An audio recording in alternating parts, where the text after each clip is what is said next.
یہ طریقہ نہیں ہے، مہذب معاشرے میں اس طرح نہیں ہوتا ہے۔ جب ایس ایس پی صاحب نے ان کی ساری باتیں مان لی وکلا کی، ٹھیک ہے، کیس بھی کینسل کلاس کرتے ہیں، سب کچھ کرتے ہیں، لیکن جبکہ وہ جائز ایف آئی آر تھی، پرنٹڈ گلاسز اور فینسی نمبر پلیٹ کی آئی جی صاحب کی مہم ہے، اس چیز سے کوئی بھی مستثنا نہیں ہے، تمام کے لیے لاگو ہوتی ہے، لیکن پھر بھی یہاں پریشر دیا گیا، گالم گلوچ، توڑ پھوڑ، مس بہیو، وردی پھاڑنا، ہتھیار چھیننے کی کوشش، یہ کون سا طریقہ کار ہے؟ اس ماحول میں کون ہوگا؟ تمام ایس ایچ اوز نے، ڈی ایس پی صاحبان یہاں آ رہے ہیں، اپنی چھٹی کی درخواستیں، اپنے ریزائن دے رہے ہیں، اور پولیس فورس کے تمام جو نوجوان جو ہیں، جوان ہیں، سب جو ہیں جس طرح تذلیل کی گئی ہے پولیس کی، تمام بدل ہو چکے ہیں۔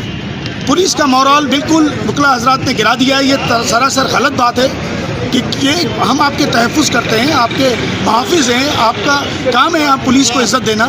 یہ کون سا طریقہ ہے کہ آپ ہمارے دفتر میں گھس کر اور جس طریقے سے 16 گھنٹے تک جس طرح دفتر کو یرغمال بنا کے رکھا، گاڑیاں جانے نہیں دی، موبائلیں نکلنے نہیں دی، ان کے شیشے توڑ دیے، یہ غلط طریقہ ہے، یہ نہیں ہونا چاہیے، روایت نہیں پڑھنا چاہیے۔ کل کو تو ایسا ہوگا ہر کوئی تھانے میں پہنچ جائے گا، میری ایف آئی آر ختم کرو، میرا یہ کرو، اس کو بدلی کرو، اس کو ٹرانسفر کرو۔ ایک پراپر فورم ہے آپ کے پاس، آپ کی ڈسٹرکٹ باہر ہے، آپ کی ہائی کورٹ باہر ہے، آپ کے صدر ہیں، آپ کے جنرل سیکرٹری ہیں۔ اگر آپ کے ساتھ کوئی اگر غلط ہو گیا ہے یا چیز آپ کے ساتھ زیادتی ہے، آپ جائیں، اپنی بار میں جائیں، اپنے عہدیدار کو بھیجیں۔